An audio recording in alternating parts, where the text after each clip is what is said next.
ini menurut saya bisa jadi pilkada terburuk di Jakarta. Karena apa gitu? Ya karena gimana ya, ini pertandingan yang tidak sebanding. Ibarat Liga 1 bertanding dengan Liga 3 gitu loh. Kalau Anda mantan gubernur Jawa Barat gitu loh, lo setidaknya bilang dong, ya kan, aku mau di Jakarta, kalau ditandingkan dengan yang paling tinggi deh suaranya di Jakarta gitu loh. Kalau bahasa di Jakartanya kan, lo cemen amat nyari lawan yang nggak seimbang gitu loh kira-kira kan.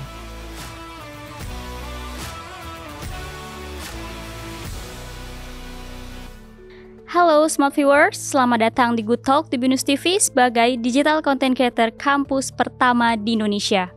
Hari ini kita sudah bersama dengan Pak Rey Rangkuti selaku pengamat politik dan kita akan membahas kota kosong di Pilkada Jakarta. Halo Pak Rey, apa kabar? Baik, sejauh ini alhamdulillah. Baik Pak Rey. Pak Rey, kita akan membicarakan tentang isu kota kosong di Pilkada Jakarta. Mungkin sebelumnya Pak Rey boleh jelaskan dulu nih ke Smart Viewers, apa yang dimaksud dengan kota kosong di Pilkada?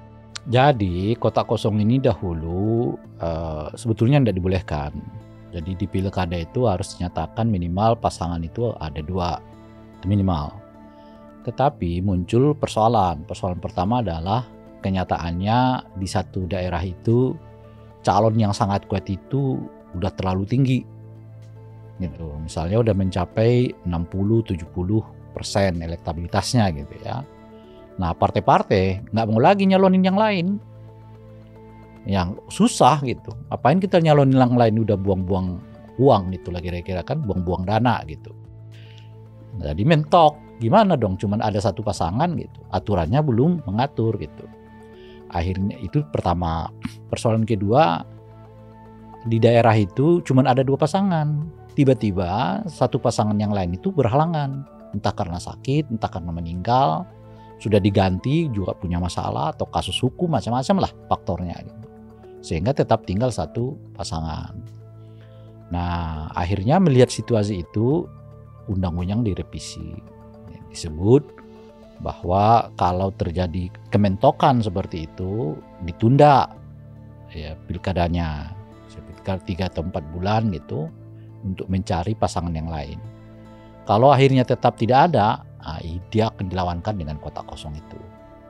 Jadi pilkadanya harus jalan terus sebab nggak mungkin ditunda kan sebenarnya. Karena bagaimanapun daerah itu membutuhkan apa istilahnya itu ya, kepala daerah definitif kan hasil pilkada itu gitu. Nah cuman ada kesulitan-kesulitan yang disebutkan tadi, tiba-tiba ada yang sangat terlalu menonjol, partai-partai nggak mau lagi mendukung yang lain gitu. Sementara kandidat independennya juga kesulitan dengan persyaratan yang seperti yang kita buat sekarang ini kan gitu. Atau berhalangan di tengah jalan. Jadi tahapannya udah berlangsung, sudah masuk tahap kampanye misalnya, tiba-tiba ada masalah hukum, ada masalah itu macam-macam. Nah dibuatlah yang di skenario yang disebut dengan kota kosong itu. Nah cuman ya karena ia melawan kota kosong, maka persyaratannya diubah, persyaratan kemenangan diubah. Kalau sebelumnya itu kan yang penting dia ada selisih suara, ya kan, berapa persen pun penting selisih suara dengan nomor 2-nya gitu. Nah di kota kosong itu nggak cukup ada selisih suara, selisih suaranya harus mencapai 50+1 dari suara yang masuk ke TPS kan. Jadi bukan dari total pemilih, dari suara yang masuk ke TPS. Jadi misalnya di Jakarta ini pemilihnya kan 7 juta. Nah tapi yang datang ke TPS itu cuma 2 juta. Nah kalau 50+1 artinya setidaknya si kandidat ini menang 1.100.000 kan, gitu ya, setidaknya tuh gitu. Nah itulah. Tapi kalau dia cuma menangnya misalnya di bawah 1 juta, 1 jutanya enggak gitu. Dari 2 juta yang masuk, ya, dari 2 juta ini dari 7 juta pemilih gitu, ya dia belum tentu menang. Harus ada putaran kedua lagi. Nah putaran kedua itu yang melawan kota kosong itu lagi gitu loh. Nah itu sejarahnya tuh. Nah pertanyaannya mungkin kenapa sih disebut kota kosong istilahnya? Kenapa nggak disebut apa gitu ya selain kota kosong? Karena sih sebetulnya itu semacam tanda kutip ya ejekan, ngejek orang yang melawan kota kosong gitu loh. Oke, malah ejekan ya. Ejekan itu sebetulnya. Sebetulnya semangatnya itu menghindari jangan sampai ada kota kosong. Masa orang melawan kotak kosong gitu kan itu ibaratnya gitu. Nah, maka dibilang kotak kosong karena memang dasar kan faktanya kan dia nggak kosong, setelah diisi kan dia punya suara kan. Nah, kalau yang sama seperti calon partai inilah misalnya, kan kotak dia juga kosong, setelah diisi baru ada gitu suaranya. Nah, jadi istilah itu dipakai sebetulnya dalam rangka ya itu tadi, ngejek lah. Kok beraninya cuman segitu gitu loh kira-kira tuh. Nah, jadi istilah kotak kosong itu sebetulnya istilah yang dipergunakan dalam rangka menghindari jangan terjadi kotak kosong itu. Nah, maka dibuatlah istilah kotak kosong, ngejek lah, kok kamu beraninya cuman sama yang nggak ada orangnya gitu loh kira-kira. Iya. Itu. Nah, itu awal sejarahnya dan itulah yang berlaku sampai sekarang.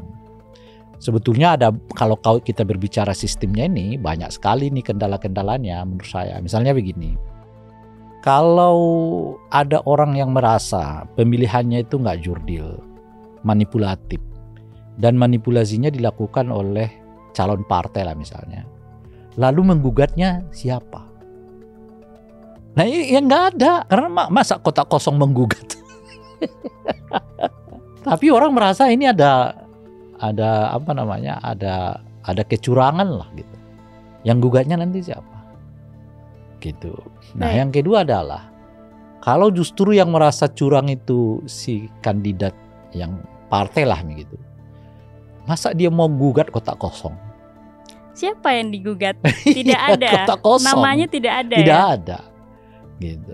Masa dia mau gugat ke MK terkait dengan kotak kosong tuh. Jadi ya sebetulnya banyak yang lucu-lucuan dari situ tuh gitu. Nah, cuman di Pilkada 2024 ini tren naik kotak kosongnya meningkat. Ya, dari terakhir itu ya 2020 kan kita pilkada kan. Iya. Itu sekitar 25 daerah ada kotak kosong. Salah satunya di Makassar yang ternyata kotak kosongnya menang kan gitu. Pilkada 2020 itu setidaknya di 25 daerah kan ada kotak kosong. Iya. Dan boleh dibilang 92,8% semuanya menang. Dan menangnya tinggi di atas 60%. Jadi perolehan suara mereka gitu. Makanya kotak kosong ini menarik. Kenapa? Karena sudah hampir dapat dipastikan dia akan menang. Kalau dia cuma melawan kotak kosong. Yang gagal itu kan cuma Makassar. Dari 25 itu yang gagal cuma Makassar. Jadi dari 25 itu cuma satu. Dari total seluruh ya kan di Pilkada 2015 udah mulai tuh kotak kosong. Pilkada 2002 juga ada kotak kosong. Dari total itu semua yang kalah itu cuma satu itu di Makassar. Gitu. Ya, makanya 92,8% tingkat kemenangannya tinggi. Dan oleh karena itulah kita melihat gejala di Pilkada 2024 ini kotak kosong meningkat. Nah, berapa persen saya belum tahu. Tapi ada yang sudah bisa kita pastikan kalau kotak kosong itu dulu terjadi di tingkat wilayah 2 ya, jadi kabupaten dan kota, sekarang naik kelas tuh di tingkat provinsi pun ada kesan kemungkinan terjadi kotak kosong. Tapi ya kita lihat nanti ya. Nah, apakah Jakarta akan mengalaminya? Jelas tidak. Kenapa gitu? Karena calon independen sudah tersedia, sudah dinyatakan lolos. Jadi saya kira Jakarta akan selamat dari praktek politik kotak kosong ini gitu. Tadi Pak, kalau kotak kosong itu menang, siapa nih Pak yang akan ditunjuk untuk memimpin? Karena namanya nggak kan ada. Belum Jadi ada. dilaksanakan pilkada lagi. Kalau kotak kosong itu menang, dilaksanakan pilkada lagi. Dengan pasangan yang sama. Seperti itu. Iya, Okay. kotak kosong melawan pasangan yang kalahnya ini dari partai itu gitu. Kalau kemudian tetap kalah di pilkada kedua, ya sudah PLT. Sampai berapa tahun ya? Sampai 5 tahun. Masanya juga sama jabatannya. Iya, kan memang masa jabatan pemerintah kan 5 tahun. Ya maksudnya masa jabatan pemerintah yang dipilih melalui pemilu. Jadi ya dia harus kita nunggu pilkada berikutnya. Makanya nih tingkat kemenangan pasangan yang borong partai itu tinggi karena orang tahu daripada kita dapat PLT kan lebih baik tetap kepala daerah yang definitif gitu lah. Karena PLT itu kan kewenangannya nggak banyak. dibandingkan dengan kepala daerah yang definitif kan. Karena kepala daerah definitif itu bisa membuat peraturan yang mengikat publik. Nah kalau pejabat PLT itu dia bisa buat aturan tapi yang bersifat administratif gitu. Misalnya berapa budget untuk tahun ini, berapa pajak yang harus dinaikkan, diturunkan, dia nggak bisa. Mungkin yang jadi sorotan kita itu adalah apakah di Jakarta hanya ada 2 pasangan atau 3 pasangan gitu loh. Misalnya partai-partai non-KIM ya, mendorong atau mencalonkan calon yang lain gitu. Tapi kalau yang tersisa PDI Perjuangan sendiri di Jakarta nggak bisa mencalonkan juga karena mereka butuh 7 kursi lagi. Iya, kursinya masih kurang PDI ya. Kira dengan sendirinya kurang karena kan jangankan PDI, PKS saja kurang sebagai partai pemenang pileg di Jakarta. PKS itu butuh 4 kursi, sementara PDI Perjuangan itu butuh 7 kursi gitu. Nah jadi kalau yang tersisa di luar itu hanya PDI Perjuangan, tetap aja nggak bisa nyalon karena kurang kursi gitu. Nah jadi mungkin nanti kalau benar Ridwan Kamil ya yang jadi di Jakarta calon gubernurnya Kim gitu ya, melawan independen, ya itulah yang akan terjadi gitu. PDI-nya gimana? PDI-nya mungkin abstain karena di pilkada itu boleh abstain partai itu. Beda di pilpres. Kalau di pilpres itu partai parlemen nggak boleh abstain. Jadi mereka harus wajib sifatnya mendukung gitu dan mengusulkan gitu. Kalau di pilkada itu nggak ada kewajiban itu. Jadi partai itu bisa abstain. Okay. Abstain itu artinya dia nggak punya calon dan dia mungkin nggak akan milih calon tertentu, ya, jadi dibiarkan aja gitu. Nah, kalau pada akhirnya PDIP cuma tinggal sendirian di luar, ya mungkin dia bersikap abstain karena memang nggak bisa mencalonkan lagi gitu. Itu yang akan terjadi gitu. Yeah. Nah, ya itu kira-kira. Kalau Jakarta ya. Nah, pertanyaannya mungkin adalah soal kalau cuma Ridwan Kamil dengan independen berimbang nggak gitu? Ya jelas nggak berimbang kan. Tapi lebih dari sekedar tidak berimbang ya. Ini menurut saya bisa jadi pilkada terburuk di Jakarta. Karena apa gitu? Ya karena enggak. Gimana ya, ini pertandingan yang tidak sebanding. Ibarat liga, ini Liga 1 bertanding dengan Liga 3 gitu loh. Ya nggak menarik. Tidak seimbang lawannya. Tidak seimbang. Sekarang misalnya kalau ditanya, ada yang tahu nggak siapa nama calon independen ini gitu? Tingkat keterkenalannya rendah, apalagi elektabilitasnya. Kemampuan dia untuk memperkenalkan diri juga dengan sendiri sangat terbatas. Seberapa besar dana, karena ini independen ya sifatnya jadi pribadi kan? Iya. Gitu. Yang memungkinkan dia untuk memperkenalkan dirinya kepada warga Jakarta secara menyeluruh. Dan kalau kita studi tadi, seperti yang kita sebutkan itu tadi kan, di seluruh daerah yang ada kotak kosongnya, ataupun ada calon independennya, jarang tuh menang. Gitu. Calon independen masih lebih banyak menang dibandingkan kotak kosong itu. Tapi itu tetap jarang. Jarang sekali. Itu nggak akan ada sampai 5%, 6% nggak ada. Calon independen yang menang loh ya. Iya, sangat sedikit berarti sangat presentasinya gitu. Ya. Nah ini sih sebetulnya menurut saya tergantung pada Kim dan Ridwan Kamilnya gitu loh. Mereka punya perasaan tanggung jawab untuk membuat Jakarta lebih, mungkin bahasanya pilkadanya lebih meriah deh gitu loh. Pilkada lebih meriah itu gimana? Jual beli isu. Itu strateginya. Karena bagi Kim ini strategi.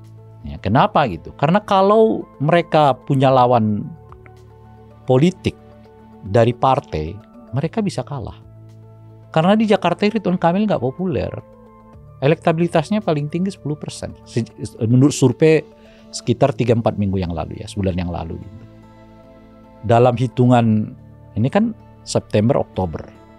Agustus, berarti langsung masuk ke September. Iya, makanya 3 bulan lah kan. Dalam hitungan 3 bulan memang bisa menaikkan elektabilitasnya di angka 50%. Kemungkinannya kecil.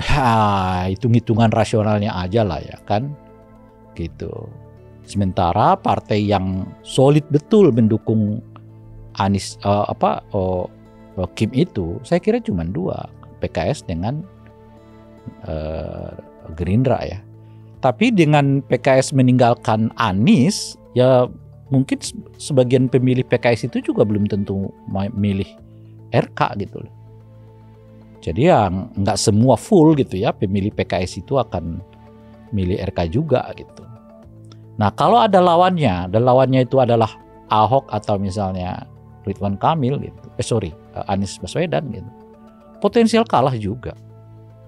Maka ya harus dibuat dua cara. Cara pertama adalah ngumpulin semua partai-partai gitu, satu blok, dalam hal ini ya bloknya RK kan. Lalu sisain lah satu partai yang nggak mungkin juga nyalonin gitu loh kira-kira tuh.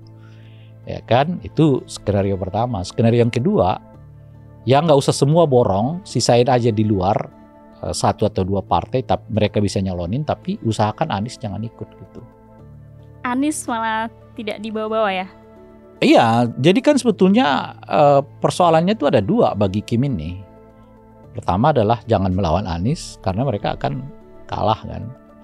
Yang kedua adalah tidak Anies, tokoh yang lain, misalnya Ahok atau siapapun, tapi PKS sama PDI-nya gabung gitu loh. Oke. Kalau PKS sama PDIP gabung, siapapun calon mereka kuat, dan itu calonnya Kim dalam hal ini RK Ridwan Kamil ya bisa ketar-ketir gitu loh, Mbak. Nah itu persoalannya gitu loh, Mbak. Makanya jadi situasi yang kita hadapi ya begini, masa pilkada di mantan ibu kota negara ya, yang pusat politiknya masih ada di sini nih, situasi pilkadanya begitu gitu. Kan gimana ya tuh jual beli ide. Ridwan Kamil itu mantan gubernur Jawa Barat kan, didukung sekian banyak partai politik, lalu dihadapkan dengan yang popularitasnya aja belum tentu sampai 30% loh. Popularitas tuh, apalagi Anda berbicara elektabilitasnya. Independen pula, yang nggak ada partai pula, nggak punya pengalaman di eksekutif. Maksud saya, ini Ridwan Kamil kok jadi orang kayak gitu itu maksud saya. Mestinya Ridwan Kamil itu sedikit punya inilah, apa istilahnya yang tepat tuh ya, punya perasaan gue nggak bisa ngadapin ini begini dong gitu loh. Okay. Gue kan mantan gubernur dari sebuah daerah yang paling padat penduduknya di Indonesia. Masa lawan tanding saya begini? Misalnya ada mestinya bagi Ridwan, mestinya cara berpikirnya begitu. Harusnya mencari lawan yang seimbang. Mestinya siapa yang paling kuat di Jakarta itulah yang akan saya lawan gitu loh kira-kira tuh. Malah ini melawannya yang powernya kurang ya? Ya kan saya udah jelaskan tadi kan. Yeah. Independen ini pertama, dia biayain dirinya sendiri. Enggak yang namanya independen udah pasti tidak didukung oleh partai politik manapun kan. Yang kedua, jangankan elektabilitas, popularitasnya aja masih di bawah 50%. Apalagi elektabilitasnya gitu. Dan tidak punya pengalaman di eksekutif. Ya, sebagai pemimpin ya gitu. Terus Anda mau tandingkan dengan Ridwan Kamil, mantan bupati, wali kota, lalu mantan gubernur dari daerah yang bukan ece-ece. Daerah Jawa Barat itu adalah daerah paling padat penduduknya di Indonesia, paling banyak penduduknya di Indonesia itu. Terus pengalaman internasional dia kuat, penghargaan internasional dia kuat, didukung oleh 5-7 partai politik.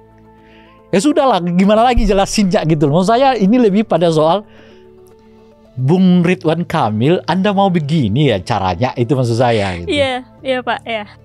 Paham maksud saya gitu. Paham. Kalau Anda mantan gubernur Jawa Barat gitu loh, lo setidaknya bilang dong, ya kan, aku mau di Jakarta, kalau ditandingkan dengan yang paling tinggi deh suaranya di Jakarta gitu loh. Biar kelihatan loh ininya itu, apa sih istilahnya tepatnya itu. Ya setidaknya orang nggak bilang lo cemen banget sih gitu loh kira-kira kan. Kalau bahasa di Jakartanya kan, lo cemen amat, nyari lawan yang nggak seimbang gitu loh kira-kira kan. Baik, menurut Pak Rey, dari potensi kota kosong di Pilkada Jakarta sampai munculnya calon independen ini merupakan apakah hasil dari rekayasa politik, Pak? Saya tidak tahu, tapi yang sudah saya katakan itu, ya cara Ridwan Kamil menang tuh ya begitu gitu loh, Ma. Ya kan? Pertama, borong semua partainya. Nah, kalau diborong semua partai kan dia kuat. Nah, kalaupun Anies mau maju ya silakan maju, cari partai sendiri. Kan nggak mungkin nggak ada lagi partai, kan alias nggak ada gitu ya. Nah yang kedua adalah nggak usah borong partainya semua, tinggalin di luar 2 partai lah gitu. Artinya mereka masih punya tiket lah untuk nyalonin orang. Tapi usahakan jangan Anies yang maju gitu loh.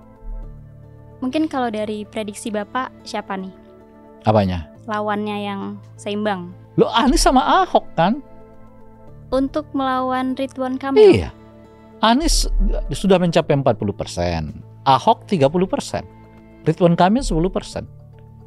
Jauh. Nah, ya memang jauh, tapi kan yang seimbang dengan dia ya itu gitu loh saya. Karena dia di backup oleh banyak partai kan.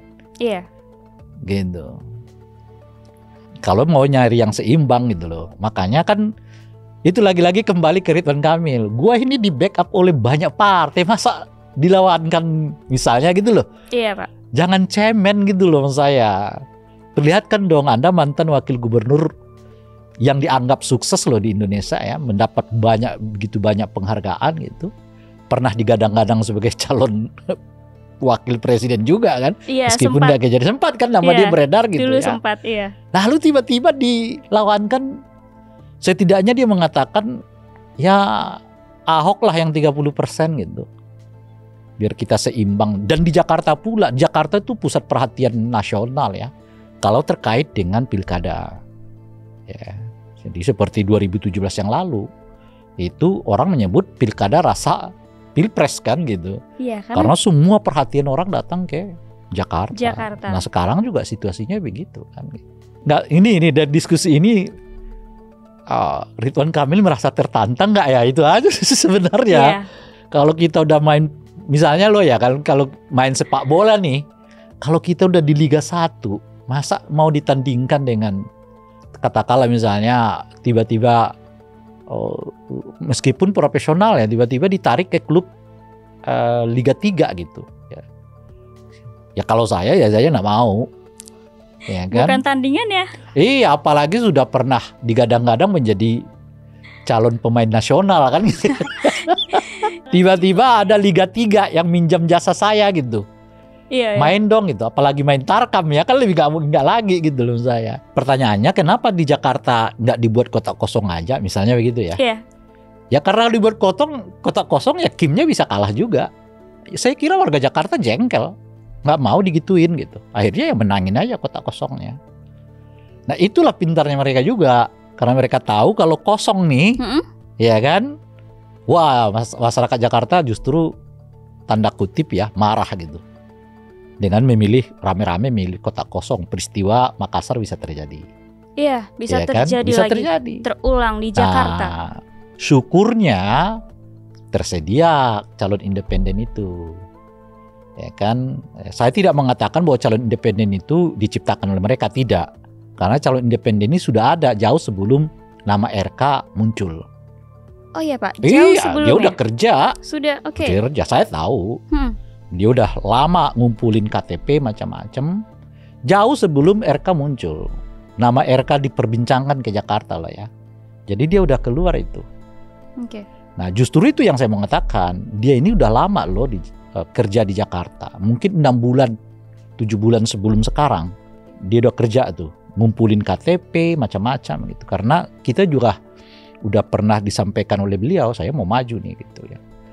Tapi popularitasnya juga belum terlalu tinggi gitu.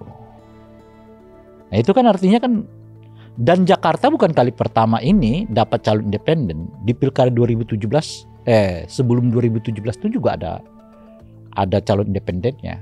Tapi ya memang nasibnya nggak terlalu baik calon independen di Jakarta dan umumnya di Indonesia gitu. Nah apa namanya itu? Nah mungkin karena sudah ada calon independen inilah yang membuat skenarionya borong semua partai gitu. Kalau nggak ada calon independennya, mungkin ya ini mungkin mereka akan sisakan 1 atau 2 partai supaya dapat dapat tiket gitu. Nah itu ininya gitu. Tapi yang saya mau tekankan tuh calon independen ini murni independen dalam penilaian saya. Kalau yang ini yang sekarang iya, murni dalam pengertian bukan dia nggak diciptakan, bukan direkayasa, enggak. Dia murni ada karena dia udah kerja jauh sebelum nama RK muncul gitu loh, Mbak. Baik. Gitu. Jadi dia alami datang, keinginan dia memang udah lama juga dibicarakan oleh dia sendiri menurut saya gitu. Sebelum ada bayangan bahwa RK akan ke Jakarta gitu.